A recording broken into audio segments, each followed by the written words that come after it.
भोलेनाथ को मांस अर्पण करने वाला महान भक्त। हिंदू धर्म में महादेव के एक से बढ़कर एक भक्तों का वर्णन मिलता है, किंतु उनमें से एक भक्त ऐसे भी थे जो किसी भी पूजा विधि को नहीं जानते थे। उन्होंने हर वो चीज की जो शास्त्र विरुद्ध है और जिसे पाप माना जाता है, किंतु फिर भी महादेव ने उन्हें दर्शन दिए। वे इस बात को सिद्ध करते हैं कि महादेव केवल अपने भक्त के भाव देखते हैं, पद्धति नहीं।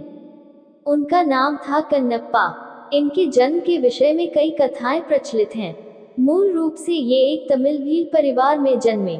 इनके पिता का नाम राजा नाग एवं माता का नाम उडुप्पुरा था। दक्षिण भारत, विशेष रूप से तमिलनाडु में इनकी बड़ी महत्ता है। ये उन 63 तमिल संतों में से एक हैं जिन्हें नयनार कहा जाता है। इनकी पत्नी का नाम नीला बताया गया है। ये एक व्याध थे जो शिकार कर अपना पालन पोषण करते थे। इनके जन्म के विषय में मान्यता है कि द्वापर युग में जब महादेव ने पांडुपुत्र अर्जुन की परीक्षा लेकर उन्हें पाशुपतास्त्र प्रदान किया, तब अर्जुन ने उनसे प्रार्थना की कि वे अगले जन्म में उनके महान भक्त बने। भगवान शंकर ने उन्हें ये आशीर्वाद दे दिया। कलियुग में अर्जुन ही कन्नप्पा के रूप में जन्मे और महादेव के अनन्य भक्त बने। एक बार कन्नप्पा आखेट करते करते बहुत दूर जंगल में निकल गए। वहां उन्हें एक अत्यंत ही प्राचीन और जीर्ण मंदिर दिखा। जब वे उस मंदिर के अंदर पहुंचे तो उन्हें एक दिव्य शिवलिंग के दर्शन हुए। उसके दर्शनों से ही कन्नप्पा के मन में शिव भक्ति का संचार हो गया। उन्होंने तुरंत ही उस मंदिर को साफ किया। उनके मन में उस शिवलिंग की पूजा करने का विचार आया, पर उन्हें शिव पूजा के बारे में कुछ पता नहीं था। तब उन्होंने सोचा कि महादेव को कुछ खाने और पीने को ही दे दिया जाए। ये सोचकर वे जंगल गए और एक शूक का शिकार किया। उसे काटकर वे उसका मांस एक पत्तल में लेकर चले। दूसरे हाथ में उन्होंने एक पात्र में मधुमक्खियों के छत्ते से कुछ मधु इकट्ठा कर लिया। जल के लिए कोई और उपाय ना दिखा तो उन्होंने अपने मुंह में ही जल भर लिया। वे वो सामान लेकर मंदिर आए तो देखा कि शिवलिंग पर कुछ सूखे पत्ते टूटकर गिर गए हैं। उन्होंने अपने पैर से शिवलिंग से पत्ते हटाए। मुख में रखे जल से कुल्ला कर उन्होंने महादेव का अभिषेक किया। फिर उन्हें भोग के रूप में मांस और शहद अर्पण किया। हालांकि उनका ये कृत्य उचित नहीं था और वो सारी वस्तुएं भी पूजा के लिए निषिद्ध थी, लेकिन उनका मन पवित्र था। उन्होंने जो कुछ भी किया वो पूर्ण भक्ति भाव से किया और महादेव को केवल उसी भाव का मोह था। उन्होंने प्रसन्न मन से उसका प्रसाद स्वीकार कर लिया। अब तो ये कन्नप्पा का रोज का कार्य हो गया। वो प्रतिदिन उसी प्रकार पैरों से पत्ते साफ कर, मुंह के कुल्ले से शिवलिंग का अभिषेक कर उन्हें मांस और शहद अर्पण करने लगा। जंगल में एकांत में स्थित उस मंदिर में महादेव की पूजा करने एक पुजारी भी आते थे जो बहुत बड़े शिव भक्त थे। कन्नप्पा की पूजा करने के बाद अगले दिन जब वे आए तो देखा कि पूरे मंदिर में यहाँ वहाँ मांस के टुकड़े पड़े हैं। वे बड़े दुखी हुए और तत्काल मंदिर को जल से धोकर पूजा की और स्वच्छ पुष्प चढ़ाए।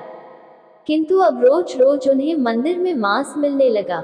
ये देखकर एक दिन उन्होंने निश्चय किया कि वे पता करके रहेंगे कि कौन है जो रोज मंदिर को अपवित्र कर देता है। यही सोचकर वो रात को वहां रुक गए। रोज की भांति कन्नप्पा वहां आए और उन्होंने पैर से पुजारी द्वारा शिवलिंग पर चढ़े पुष्प हटाए, कुल्ले से उनके अभिषेक किया और फिर शिवलिंग पर मांस और मधु चढ़ाया। पुजारी मंदिर के एक कोने से छिपकर के देख रहे थे। उन्हें ये देखकर बड़ा क्रोध आ रहा था। वे ये तो समझ गए कि कन्नप्पा ऐसा केवल भक्ति के कारण कर रहे थे, जानबूझकर नहीं। किंतु फिर भी उन्हें उसका कार्य बड़ा घृणित लगा। उसी समय उनके मन में विचार आया कि मैं इतने समय से शुद्ध चीजों से महादेव की पूजा करता हूँ, फिर भी मुझे उनके दर्शन नहीं हुए। फिर भला इस घृणित पद्धति से पूजा करने वाले से भला महादेव कैसे प्रसन्न हो सकते हैं। वे पुजारी भी महादेव के भक्त थे, इसीलिए अपने भक्त का अभिमान भंग करने के लिए उन्होंने एक लीला रची। कन्नप्पा ने देखा कि अचानक शिवलिंग के एक आंख से रक्त बहने लगा है। अपने आराध्य की ऐसी दशा देखकर वो अत्यंत दुखी हुआ। उसने पास पड़ी जड़ी बूटियों को शिवलिंग के नेत्र पर लगाया, किंतु रक्त का बहना नहीं रुका। उसे समझ नहीं आया कि क्या करना है। उधर छिपकर सब देख रहे उन पुजारी को भी कुछ समझ नहीं आया। उन्हें लगा कि अवश्य ही कन्नप्पा के इस कृत्य से महादेव अप्रसन्न हो गए हैं और उनके नेत्रों से रक्त बह रहा है। उधर कन्नप्पा मारे दुख के रोने लगे। तभी उन्होंने सोचा कि यदि मैं अपनी एक आंख इस पर लगा दूं, तो शायद रक्त का बहना रुक जाए। ये सोचकर उन्होंने अपने एक बाण से अपना एक आंख निकाला और शिवलिंग के नेत्र पर रख दिया। इससे रक्त बहना बंद हो गया। कन्नप्पा की प्रसन्नता का ठिकाना ना रहा। तभी शिवलिंग के दूसरे नेत्र से रक्त निकलने लगा। अब तो कन्नप्पा को इसका उपचार मिल चुका था, इसीलिए उसने अपने दूसरे नेत्र भी निकालने का निश्चय किया। तब उसे ध्यान आया कि दूसरा नेत्र निकालने पर तो वो कुछ देख नहीं पाएगा, फिर सही स्थान पर नेत्र कैसे लगा पाएगा।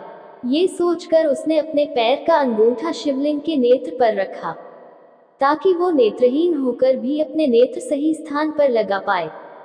फिर जैसे ही उसने अपने बाण से अपना नेत्र निकालने का यत्न किया, महादेव ने स्वयं प्रकट हो उसका हाथ पकड़ लिया। अपने आराध्य के दर्शन होते ही कन्नप्पा उनके चरणों में गिर पड़ा। महादेव ने उसके दोनों नेत्र ठीक कर दिए। तब बाहर छिपकर सब देख रहे ब्राह्मण भी अंदर आकर महादेव के चरणों में गिर पड़े। उन्होंने कहा, हे महादेव, मेरे मन में अहंकार आ गया था कि मैं आपका सबसे बड़ा भक्त हूँ, किंतु आज कन्नप्पा ने मेरा ये अभिमान तोड़ दिया। इनके कारण ही मुझे आज आपके दर्शनों का सौभाग्य मिला है। आज मुझे समझ आ गया कि आपको केवल भाव से ही प्राप्त किया जा सकता है, किसी पूजा पद्धति से नहीं। तब महादेव ने दोनों को आशीर्वाद दिया और अंतर्ध्यान हो गए। वर्तमान में आंध्र प्रदेश के तिरुपति जिले के कालहस्ती नामक जगह पर महादेव का वही शिवलिंग श्री कालहस्ती महादेव के नाम से स्थापित है। मान्यता है कि भक्तराज कन्नप्पा ने इन्हीं शिवलिंग पर अपने नेत्र अर्पण किए थे। हर हर महादेव। हमारे वीडियो को देखने के लिए आपका धन्यवाद।